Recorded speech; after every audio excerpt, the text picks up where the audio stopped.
Hello my dear students, welcome to botany class. How are you everybody? I hope you all are well. In this class we will be talking about one of the most important topic, that is transpiration and translocation.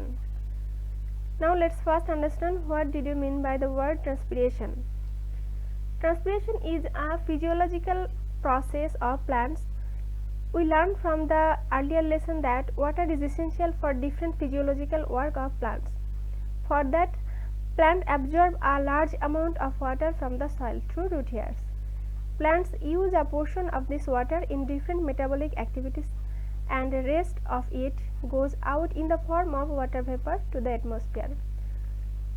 So we can say that the loss of excess water in the form of water vapor through aerial parts of the plants after physiological function is called transpiration.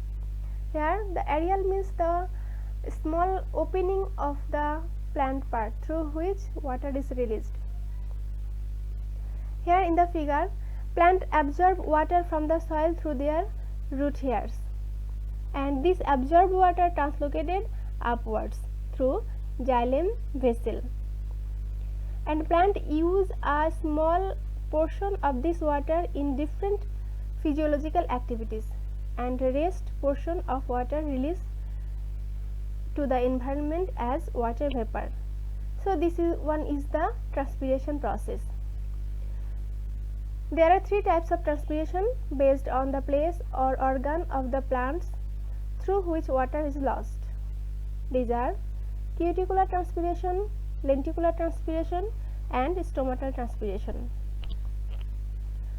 Most of the transpiration takes place through the stomata. Now stomatal transpiration.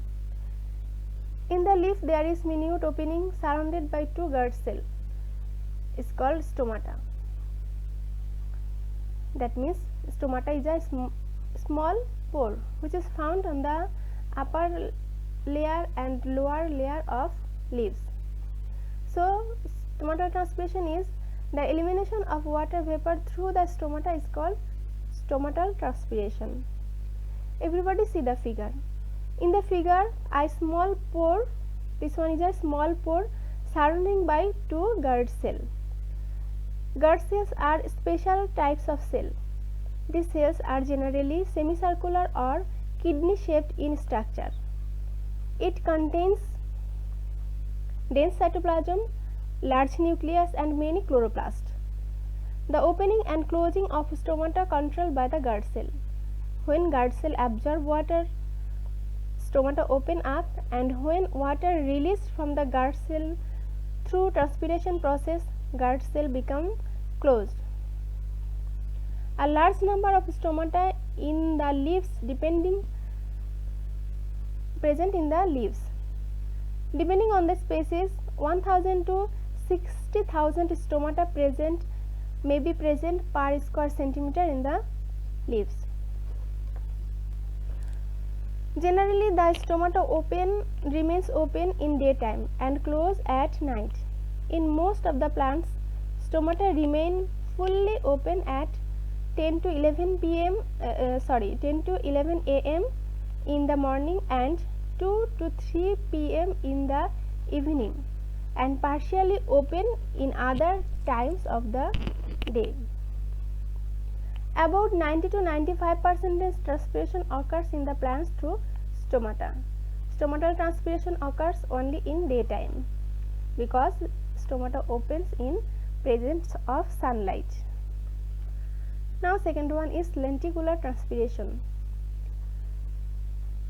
Loss of water in the form of water vapor taking place through the lenticel present in woody stem and fruits is lenticular transpiration. Lenticel is a small opening formed in the cork tissue of stem due to secondary growth of the plants. About 1% of transpiration occurs in plants through the lenticel. Lenticel found in mature stem, some fruits and root. In this figure, everybody see lenticel present in the matured stem, and it is found due to secondary growth of the plants. Due to secondary growth, of the plants, a small pod is developed on the stem by the rupturing of bark. This spore is called lenticel.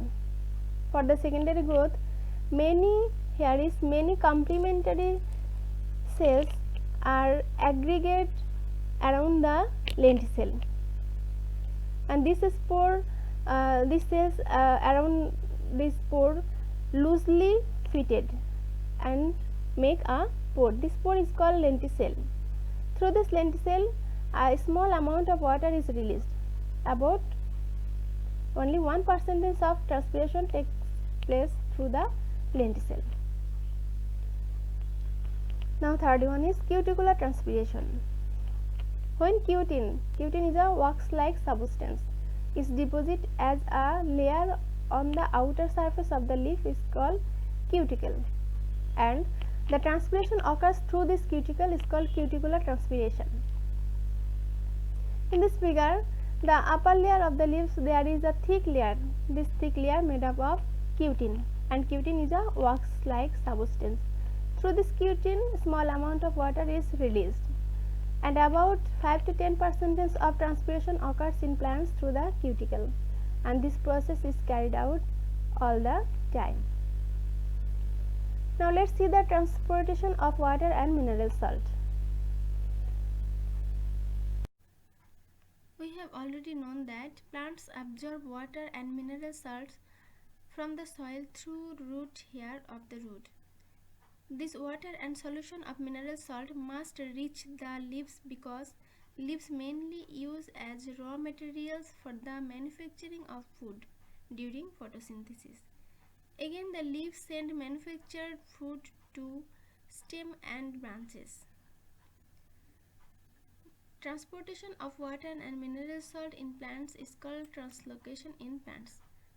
So, we can say that transpiration, the process by which absorbed water from root hair reaches leaves and food from different parts of the plant's body, is known as transpiration.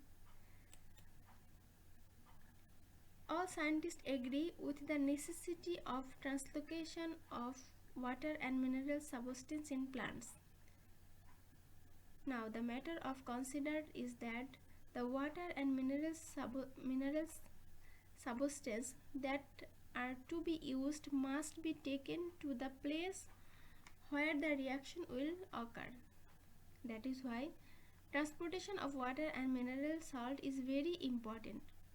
Water and mineral salt being absorbed through the root hair and go through the vessels of xylem tissue, cross the cortex region, and generally reach the leaves with the flow of transpiration.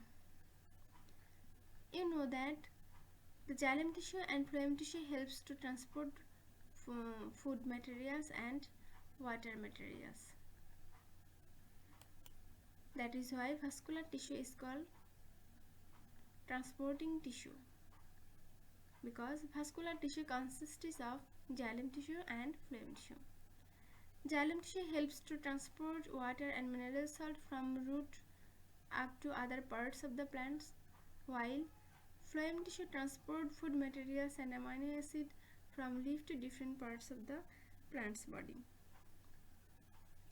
If the flow in the xylem vessel or phloem sieve tube is blocked for any reason, the plants would die. So, transportation of water and mineral salt is very important for plants' life. Now, significance of transpiration in plants' life. Number 1. Absorption and upward conduction of water. You know that absorption process will continue by the vascular tissue system, and vascular tissue consists of xylem tissue and phloem tissue. Xylem tissue helps to transport water from root to leaf, and phloem tissue helps to transport food materials from leaf to different parts of the plant's body. So transpiration creates a pool on the water column in the xylem vessel. As a result, the water is absorbed by root and cells up goes upward. Salt absorption. Root absorbs some quantity of mineral salt along with water, so transpiration indirectly helps the salt absorption process. Regulation of leaf temperature. Transpiration prevents from getting overheated and also maintain proper humidity of leaves. Then photosynthesis. Water is one of the raw materials of photosynthesis. This water is very important to manufacturing food in plants. In the process of photosynthesis, transpiration process helps to absorb this water. The next one is rainfall. Due to transpiration, a huge amount of water vapor accumulated in the atmosphere through the stomata. They form cloud, ultimately comes down as rain. That is why in the forest region, rainfall is much more than other regions. Decrease water pressure. Due to transpiration, excess water is released in the environment, thus decreases water pressure of the plant's body. Transpiration process is very essential and significant process for the plants, but high rate of transpiration is harmful for the plants. That is why scientist Curtis said that excess transpiration is harmful for the plants and it is called necessary evil. Okay everybody, today up to this. Thank you everybody.